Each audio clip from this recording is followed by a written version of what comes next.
Dentro de las profundidades del corazón de Roma, existía un infierno hecho por el hombre. Un teatro dedicado al lado oscuro de la conquista.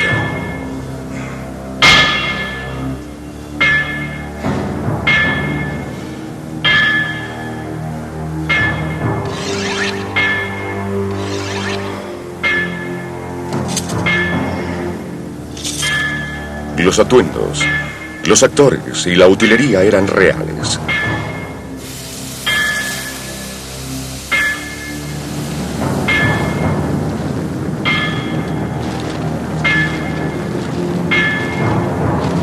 Como actores infernales, los gladiadores romanos descendían a un escenario sangriento para celebrar la gloria del más grande de los imperios.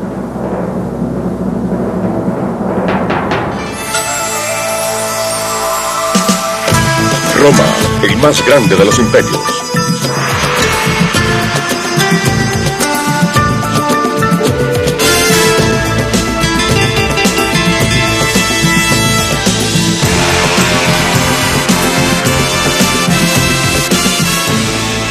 Las civilizaciones perdidas.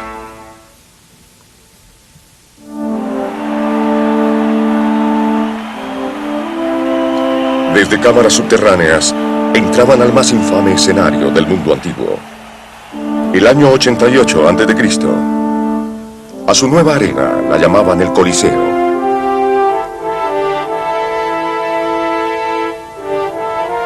Las ceremonias inaugurales duraron 100 días.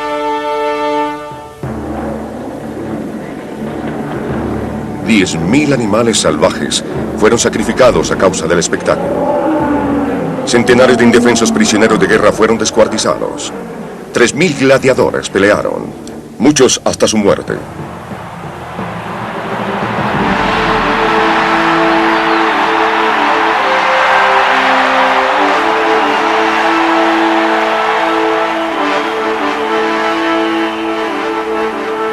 Con 14 pisos de altura, el Coliseo romano dominaba el horizonte romano.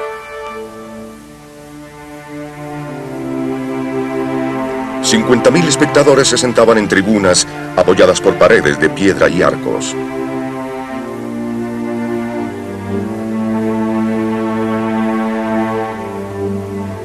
Ya sabemos cómo se construyó el Coliseo, pero la pregunta es, ¿por qué?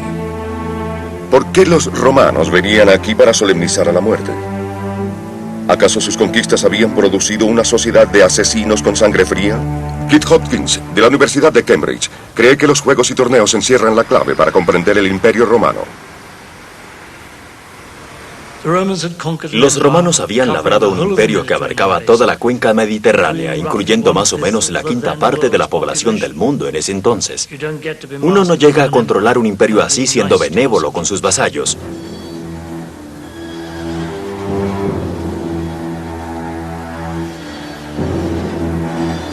Si una ciudad se rebelaba, se le ordenaba a los soldados romanos que entraran y mataran a hombres, mujeres y niños, a todos.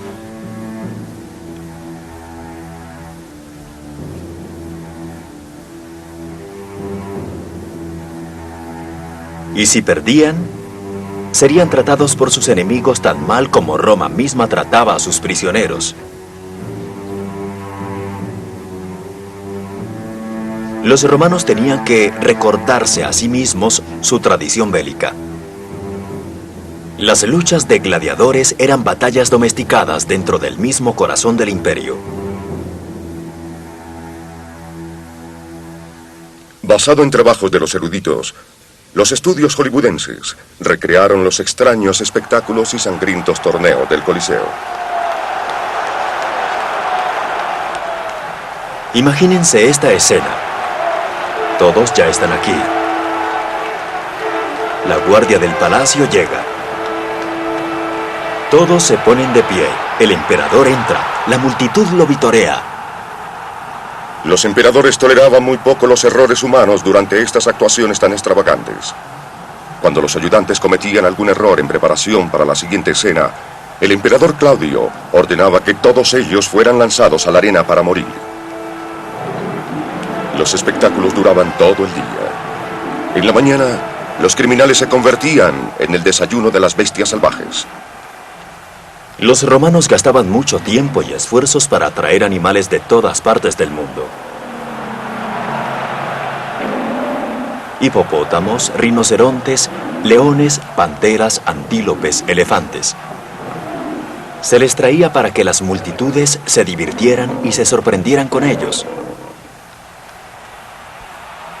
Y solo después de eso, en el momento culminante del programa, por la tarde, comenzaban a pelear los gladiadores, lo que la gente venía a ver.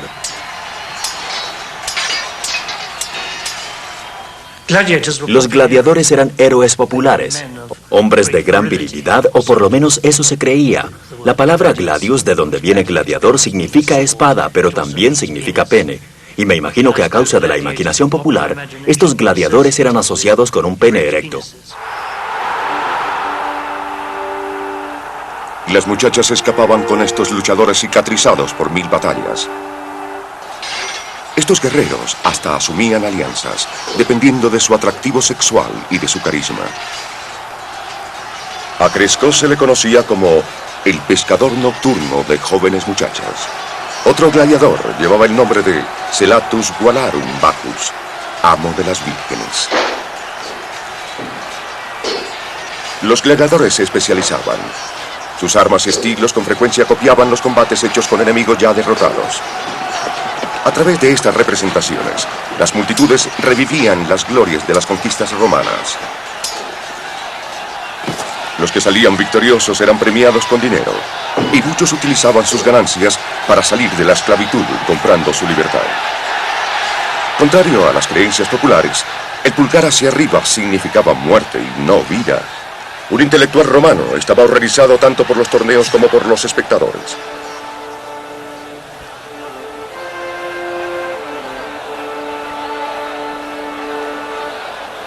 El pueblo romano está absorto por dos cosas sobre todas, su comida y su diversión.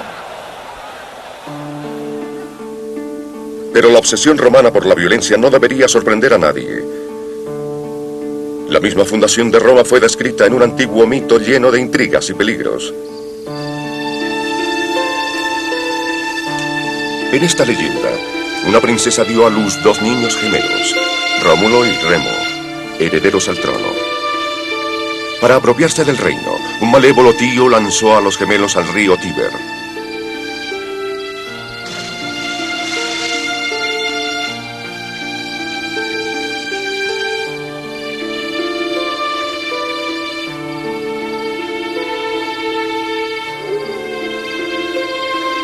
El mito dice que los hermanos fueron salvados y amamantados por una loba, y posteriormente fundarían la ciudad de Roma.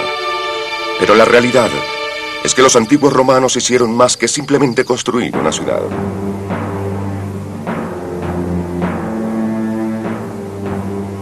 Más de 200 años antes del nacimiento de Cristo, ellos dominaban Italia. La maquinaria bélica romana destruyó el imperio de Cartago, recogiendo enormes territorios en África del Norte y España. Grecia y Asia Menor fueron los siguientes. Para el año 45 a.C., los ejércitos de Julio César habían invadido Egipto, derrotando a los galos de la Francia moderna y también cruzando el Canal de la Mancha. Desde Bretaña hasta el cercano Oriente, un imperio de más de 5 millones de kilómetros cuadrados se inclinaría ante Roma.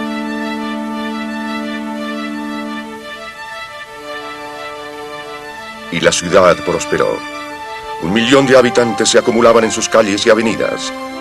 Una docena de idiomas se escuchaban en sus plazas, como lo siguen haciendo hoy día.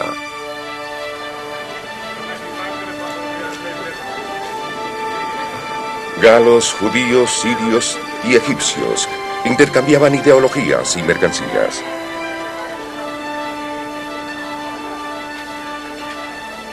Roma se enriquecía con las matemáticas del cercano Oriente, filosofía y medicina de los griegos.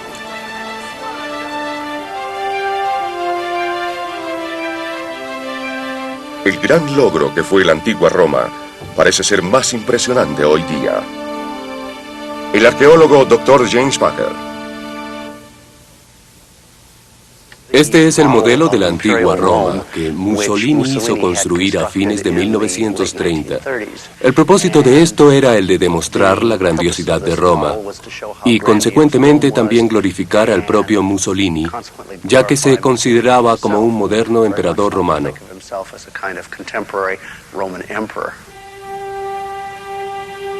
La ciudad está llena de enormes edificios públicos y parte de ellos se edificaban para que el vulgo pudiera participar de alguna manera en la grandiosidad del imperio.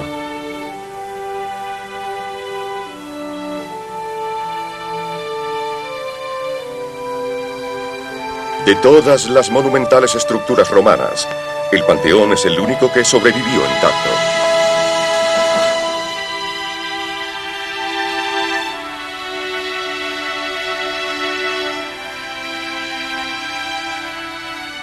Su gigantesco domo de 40 metros de ancho es el techo curvo más grande del mundo antiguo. En su cenit, un ojo se abre hacia los cielos. Creado durante el reinado del emperador Adriano, en el siglo II después de Cristo, el Panteón celebra a todos los dioses del imperio. Sus puertas de bronce están abiertas tanto para los romanos como para los peregrinos.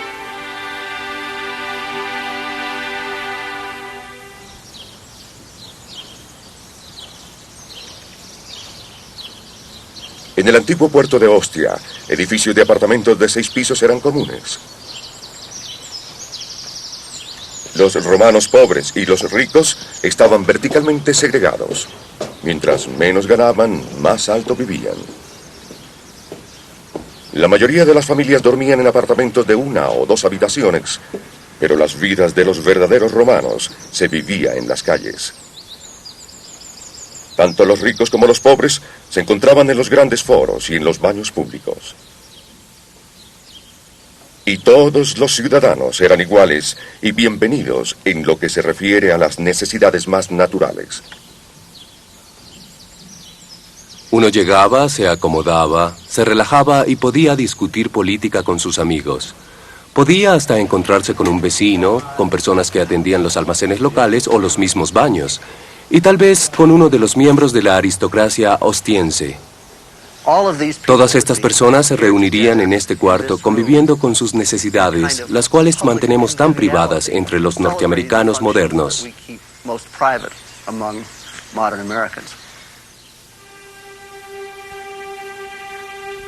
Los monumentos públicos romanos creaban una especie de orden y de seguridad. Pero la obsesión por la conquista ponía el poder en las manos de los militares para que pronto las ambiciones de un solo hombre hicieran temblar alarmantemente a toda la República.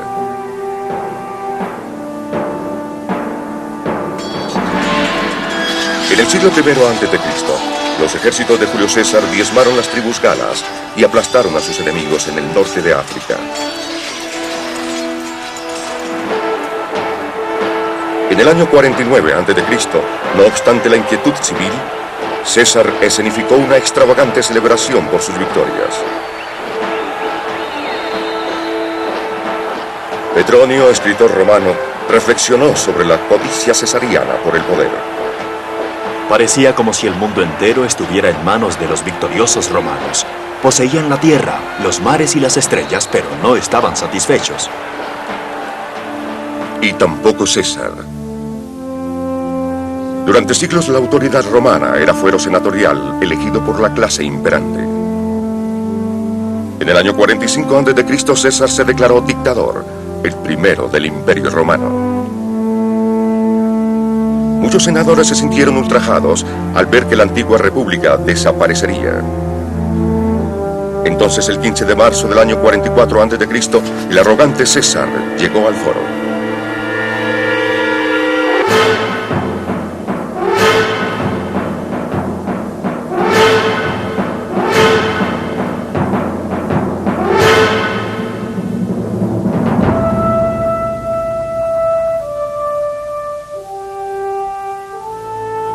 Como venganza por el asesinato de César, sus aliados mataron a 300 senadores. Siguieron 13 años de guerra civil y los romanos morían por miles. El imperio fue rescatado por el hijo adoptivo de César, Augusto. Apenas un adolescente, Augusto acabó con todos aquellos que se ponían en su camino. En Roma, Ronald Mellor, de la Universidad de California en Los Ángeles, visita un altar dedicado al logro más grande de este emperador. Es el inicio de una paz, la que llamamos la paz romana, la cual duraría por casi 2 siglos. Desde ese entonces el Mediterráneo no ha tenido la paz que tuvo en esa época.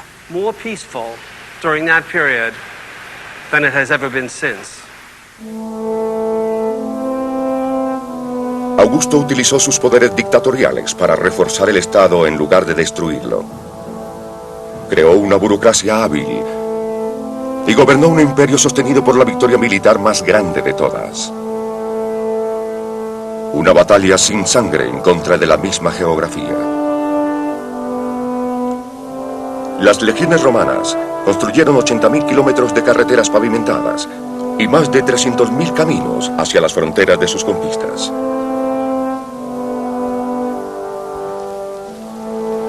Utilizando estas vías, las legiones romanas podían reaccionar rápidamente para frenar cualquier ataque enemigo. Julio César, en cierta ocasión, viajó 1.300 kilómetros en solo 8 días, y el correo equino de los romanos funcionaba doblemente más rápido. La correspondencia cruzaba el imperio en unas pocas semanas. Era el sistema postal más rápido del mundo, hasta que fue inventada la locomotora. Sobre estas vías imperiales cabalgaba la sangre y la vida del más grande de los imperios. Desde Siria llegaban las sedas chinas y la cristalería. Desde el sur de Arabia, perfumes exóticos e inciensos. Las mercancías viajaban desde los puertos mediterráneos hasta la ciudad capital. La meta romana de controlar el comercio mundial los llevaría a una misteriosa colonia centrada en lo que hoy día es Jordania.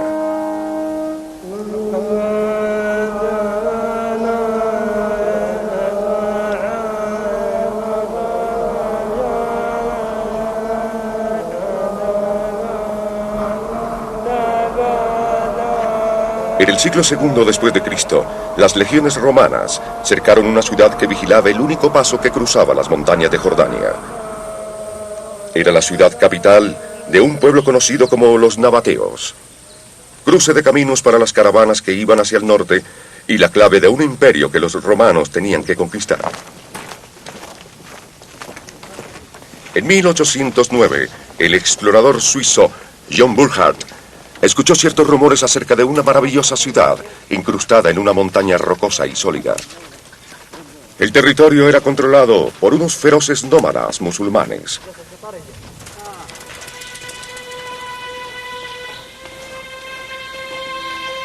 Burckhardt personificó a un peregrino religioso.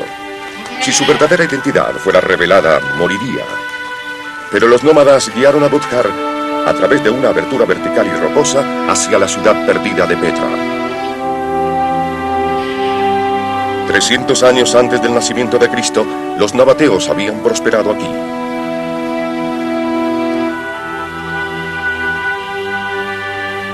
Su arquitectura fue influenciada por los griegos a través de su comercio con ellos.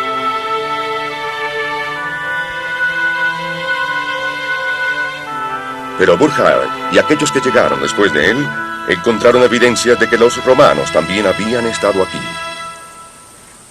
Los legionarios romanos construyeron este camino que pasa por el centro de la ciudad en el primer siglo de nuestra era. ¿Por qué los militares tomaron a Petra en lugar de sencillamente apoderarse de sus tesoros?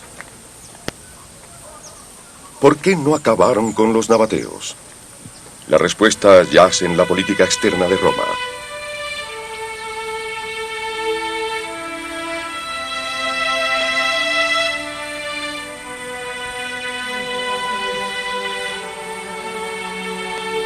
Los romanos le daban a todos a quienes conquistaban una opción: cooperen con el imperio y disfruten de la protección de sus ejércitos. Pero si resisten, estos mismos ejércitos los aplastarán. El doctor Pierre Bicay es el director de excavaciones en Petra del Centro Americano para Investigaciones Orientales en Jordania.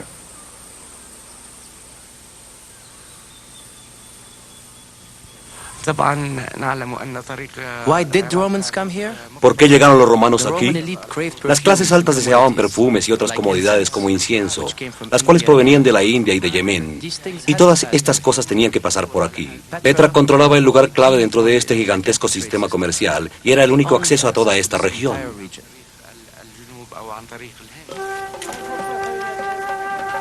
Los romanos se convirtieron en consumidores insaciables y Petra controlaba el flujo de mercancías que llegaban del oriente. Sabiamente, los nabateos se convirtieron en una provincia romana. A cambio de eso, conservaron sus porcentajes y continuaron prosperando. Pero entre Petra y los puertos romanos en el cercano oriente existían vastas tierras llenas de incursionistas nómadas. ¿Cómo hicieron los romanos para que estos no pusieran sus manos sobre las acciones comerciales?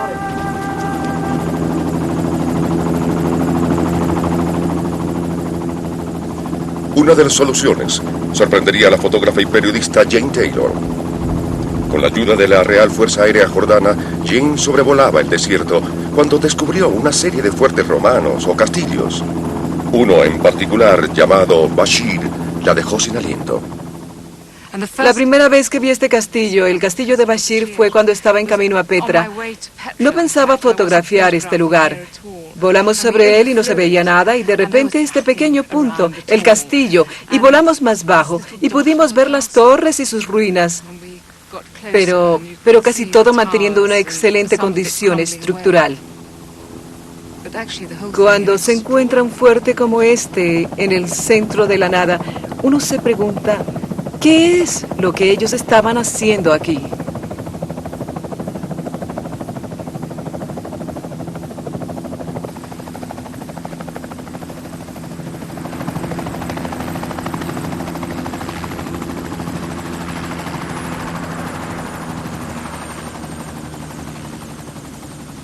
Siglos atrás, legionarios romanos montaban guardia en las torres de Bashir. Hoy día la policía jordana del desierto cuida estas antiguas ruinas. أهلا وسهلا. كيف حالكم؟ احنا من مركز امريكي جين تايلور أوزبيك فيما. سليمان فيصل. Para completar sus investigaciones, Taylor regresa a Bashir con el arqueólogo Zbigniew Pima.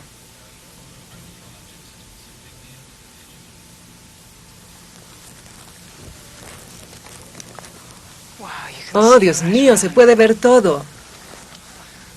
El fuerte no solo servía para proteger a las caravanas dentro de las rutas principales, sino también para informar a las autoridades de cualquier enemigo que llegara del este, y también para monitorear el flujo de gentes, especialmente yendo hacia el oeste. Date cuenta que los fuertes son visibles desde lejos, así que la comunicación visual se preserva. Allá hay un fuerte, Tinahuert, y más al sur hay otro. Y allá también hay otro más. Así todos los fuertes y sus torreones podían comunicarse fácilmente.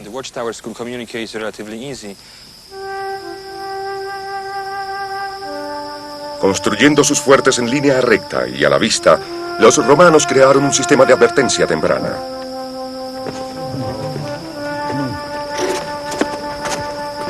Al final de una jornada, los cansados viajeros podían encontrar abrigo dentro del fuerte Bashir.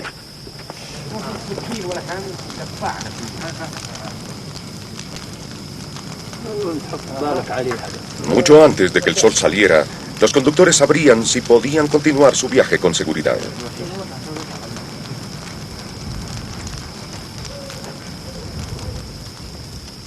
Utilizando claves a través de las teas por las noches y señales de humo durante el día, los legionarios romanos avisaban de cualquier peligro en cuestión de minutos a fuertes hasta 35 kilómetros distantes. Estas vías imperiales estaban seguras.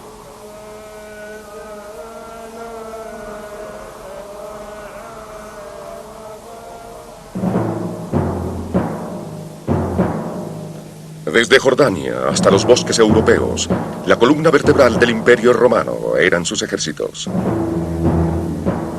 La vida de los legionarios era tan peligrosa como exigente.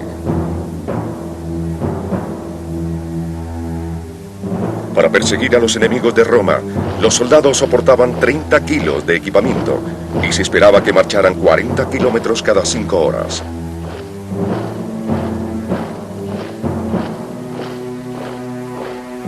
Aún a ese paso, el Imperio Romano era tan vasto que se necesitarían 5 meses para marchar desde Petra hasta la colonia romana más distante, en las Islas Británicas.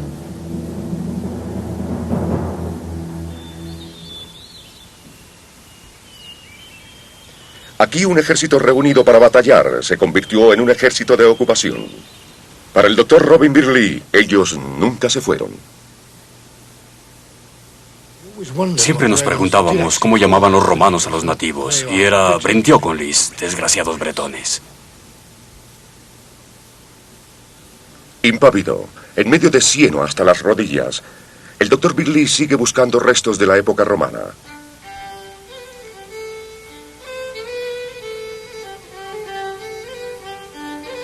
Birley llega a casa llevando regalos para su socia y esposa, Patricia.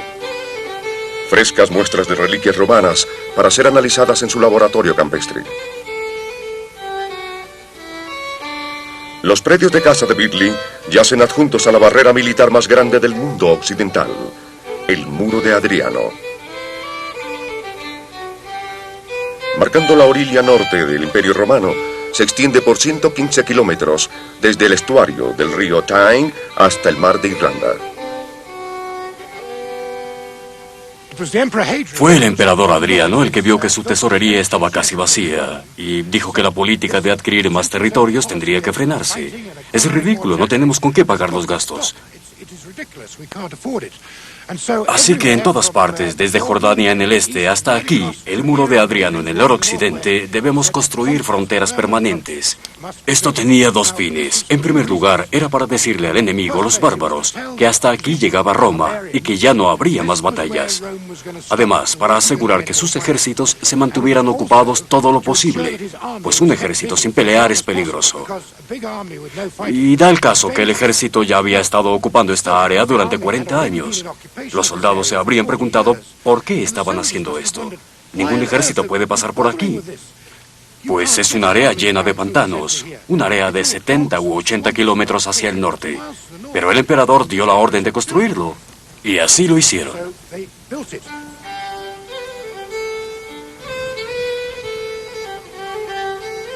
Después de un arduo día de trabajo, los soldados de Adriano regresaban a una hilera de fuertes construidos cerca del muro. Este, llamado Vindalanda, fue excavado por Birley y por su padre antes que él.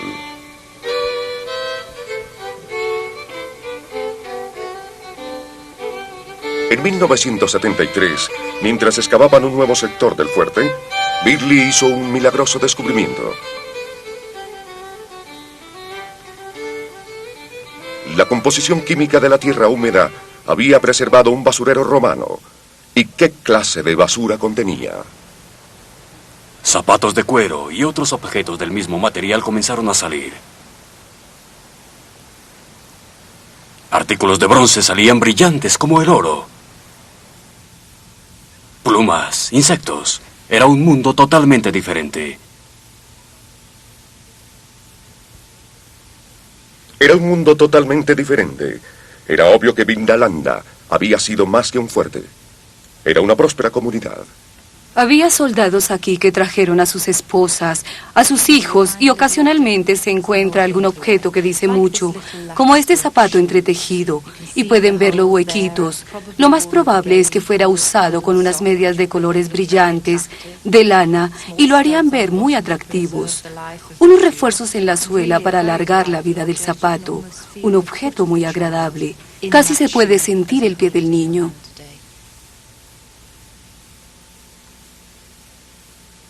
El basurero de Robin Birley estaba a punto de descubrirnos uno de los grandes logros dentro de la arqueología romana. Dentro de todo este material había mucha madera, y entre ella encontramos unas virutas cubiertas por aceite. Un día tomé un par de ellas que estaban pegadas, las despegué suavemente y no podía creer lo que estaba viendo. Parecía que tuvieran inscritos algunos jeroglíficos egipcios. Se lo enseñé a alguien que estaba junto a mí y le pregunté qué le parecía. Y dijo, parece que hay algo escrito en ellos. Yo jamás había visto algo así y creo que jamás sentiré la sensación de ese momento.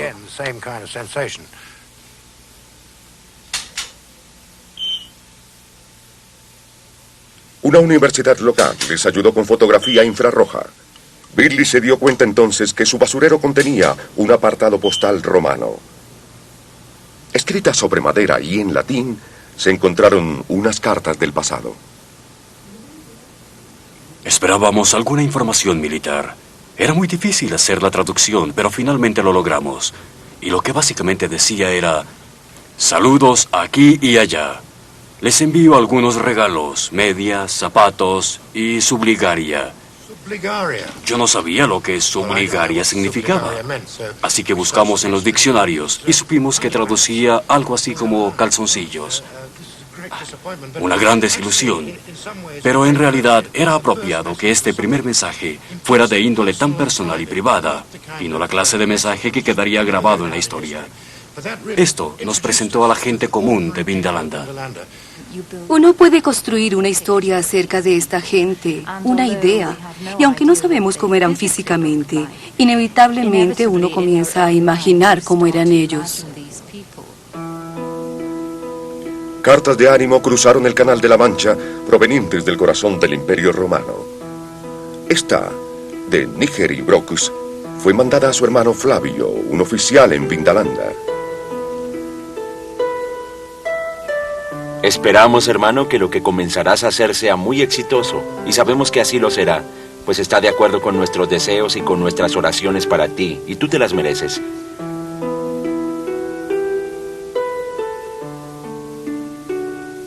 La carta de un soldado comprueba la existencia de la justicia militar, aún en estas lejanas fronteras.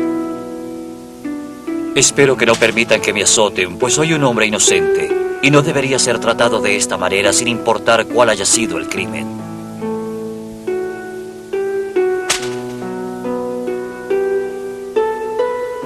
La más sensible de todas debe haber sido esta carta, de una esposa militar a otra. Claudia Severa para Erdetedina.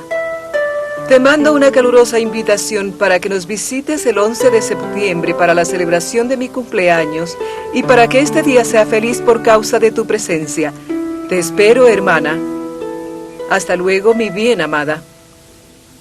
Si uno no supiera la procedencia del documento, podría creer que era la correspondencia entre dos damas de la aristocracia enviada desde Roma hasta una ciudad vecina.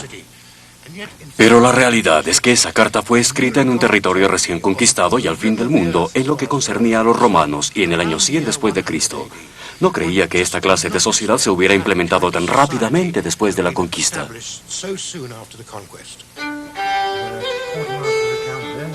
Las cartas mandadas desde otras épocas son por fin entregadas. Mejor tarde que nunca. Y ahora sabemos que la ternura también tenía su lugar, aún en este remoto rincón de la tierra.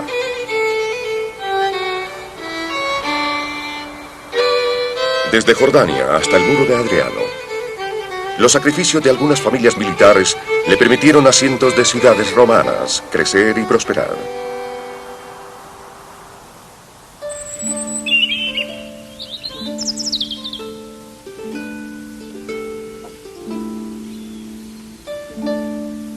A través del Mediterráneo, muchos centros mercantiles nacieron y prosperaron bajo el sol imperial.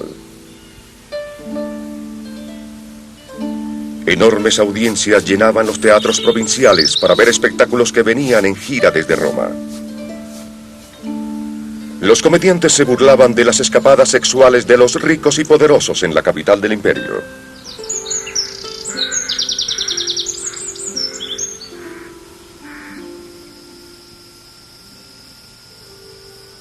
De Pompeya. Un testigo describió este escalofriante testimonio.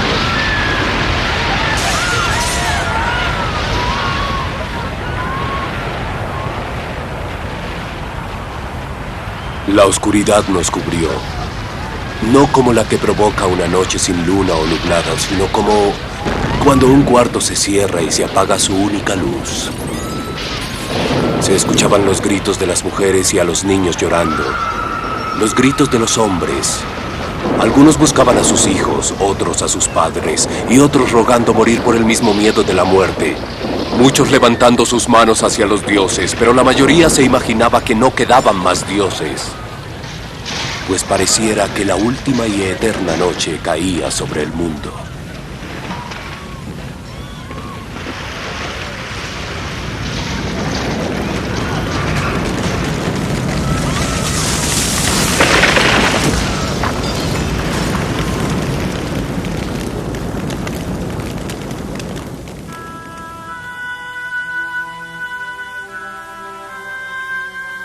Sus espíritus aún nos rondan. Sus caras atisban desde otro mundo pidiéndonos que no olvidemos esta ciudad que ellos amaban y perdieron.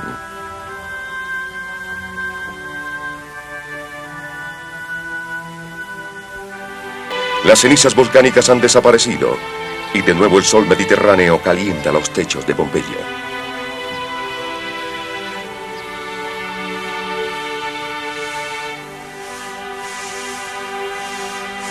Dentro de las mansiones de los muertos, los sonidos de la vida se vuelven a escuchar.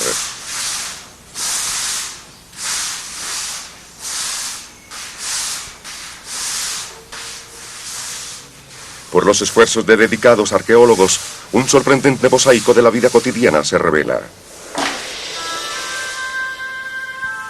En 1816, Giuseppe Fiorelli ejecutó la primera excavación sistemática de Pompeya.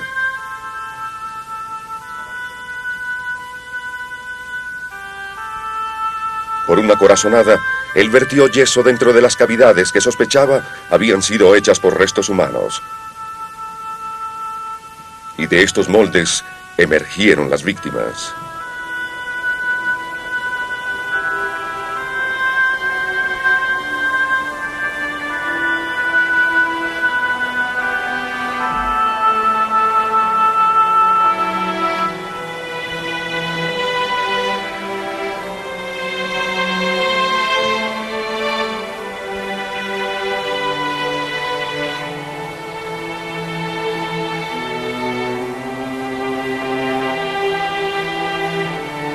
En su último intento por salvar a su familia, este hombre fue paralizado en muerte.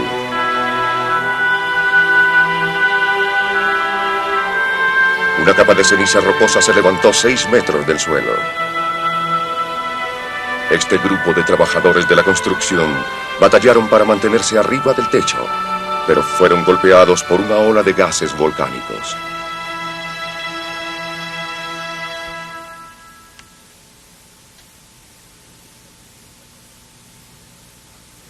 El doctor Baltasare Conticello es el superintendente de las excavaciones en Pompeya.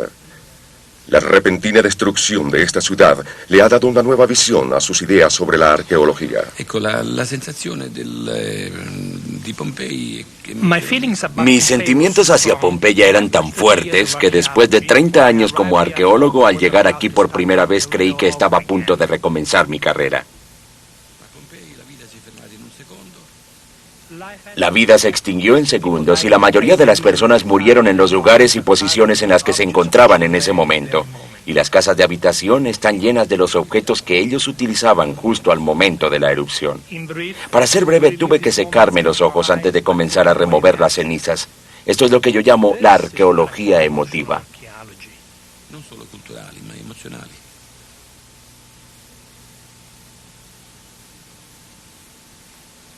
Mientras Pompeya despertaba de su largo sueño, un retrato de la vida sensual de los romanos se hizo evidente.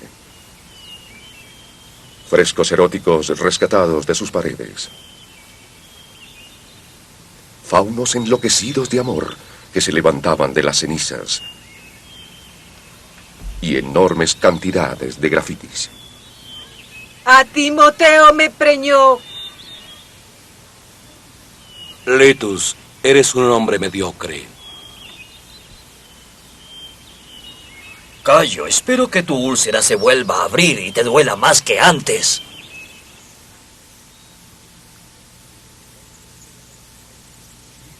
Debajo del otrora pacífico Vesubio, Pompeya disfrutaba de la expansión imperial. Era una época en que las ciudades mediterráneas imitaban los planes urbanos de Roma. Desde sus templos, los sacerdotes le daban las gracias a Isis, deidad adoptada del sumiso Egipto. Los rumores de los baños públicos se escuchaban en el aire.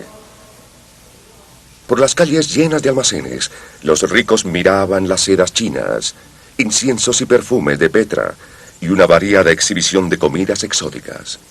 La doctora Jennifer Roberts ha llegado desde la Universidad Estatal de Nueva York para estudiar los estilos de vida de los antiguos romanos. Claro está que lo extenso del Imperio Romano hizo que los romanos descubrieran una gran variedad de comidas a las cuales no habían tenido acceso anteriormente. Recibieron cerezas del Mar Negro, pimienta del Lejano Oriente, y los mejores caballos llegaron de España adquiridos por los romanos en Cartago tras vencer a Aníbal. Los romanos no comían mucho durante el día. Desayunaban con un pedazo de pan y para el almuerzo más pan, un pedazo de queso, algunas aceitunas y ensalada.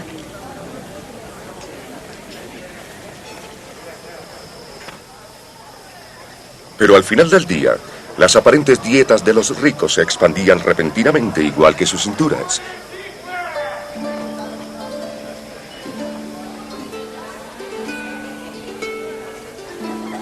Estos esplendorosos banquetes unían a los amigos. Con muchos esclavos que los alimentaban y después limpiaban, los romanos se hicieron famosos por sus indulgentes festines. El bar no cerraba en toda la noche, y la cocina era descrita como grasosa, blanda y algo podrida. El jabalí relleno y los lirones eran preferidos cuando se encontraban al borde de la podredumbre. Aunque había disponibilidad de frutas frescas, preferían las manzanas y los caracoles impregnados de leche. Pero las descripciones de las orgías que se realizaban en lugar de los postres siguen siendo puras especulaciones. Lo que sí se sabe es que esta sociedad, dominada por los hombres, vivía en un doble sentido nada extraño al presente. Las mujeres adúlteras podrían ser desterradas, pero era perfectamente legal que sus esposos visitaran la casa de prostitución más cercana. En el burdel más famoso de Pompeya, los cubículos de antiguas prostitutas han sido descubiertos. Sobre las puertas persiste el dibujo que denotaba la especialidad de cada vendedora. No había muchos trabajos disponibles para las mujeres. Dos de los más comunes eran los clubes y la prostitución. Existían rumores que la emperatriz, la esposa de Claudio, escogió trabajar en uno de los burdeles, uno como este, y fue una de las pocas mujeres en la antigua Roma que trabajó por lo que llamaríamos hoy día deseo personal de hacerlo.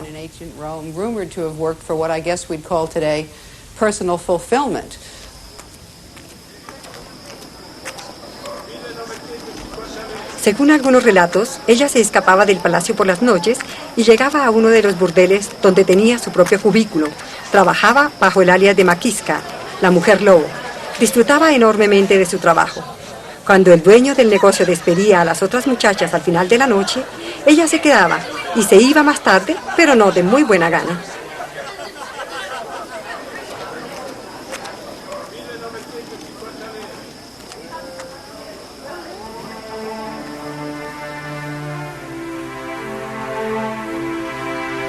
Vistos a través de ventanas como las de Pompeya, los valores romanos no están tan lejanos como hubiéramos pensado.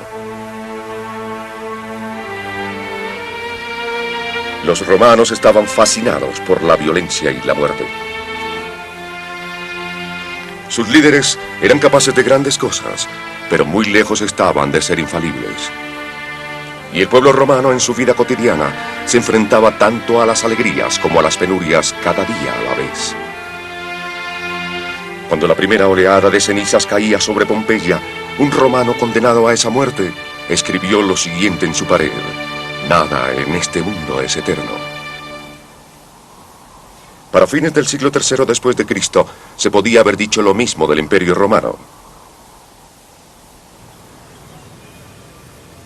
La corrupción en las altas esferas y muchos desastres militares en el exterior comenzaron a corroer las bases fundamentales de la sociedad romana. Desde el este, las fuerzas persas irrumpieron las fronteras imperiales. Desde el norte, las tribus germanas se unificaron y se movieron hacia el sur. Detrás de los germanos llegaron los hunos y detrás de ellos otros pueblos que habían sido expulsados del Asia Central. Esa inexorable presión siguió empujando y empujando. El Imperio Romano era muy atractivo y los bárbaros imitaron a los romanos tan exitosamente que al final los derrotaron utilizando tácticas romanas. El gobierno no estaba funcionando muy bien, no protegía a su pueblo, no les otorgaba una suficiente libertad personal. Constantemente se metía en sus vidas privadas. Como resultado, el pueblo lo rechazó. Aunque se dice que los bárbaros llegaron y se apoderaron del mundo romano, lo cierto es que ellos jamás hubieran podido entrar si no hubiesen sido recibidos con entusiasmo por aquellos que vivían en el occidente.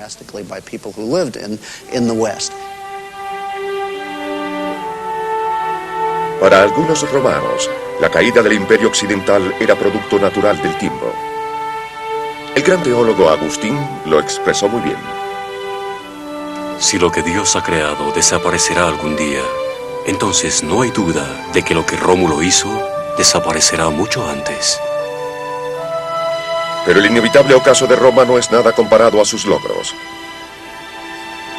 La paz de Augusto reinó en el mundo occidental durante 200 años, un tiempo jamás igualado en la historia. Las palabras que decimos le dieron forma y sonido a los romanos. Inglés, italiano, francés y castellano, todos nacieron de la lengua latina. Nuestras cartas de amor, nuestros diarios, nuestra literatura y nuestras listas de compras son todas escritas con el alfabeto romano. Palabras romanas, leyes romanas, arquitectura romana, siguen conformando nuestro mundo moderno.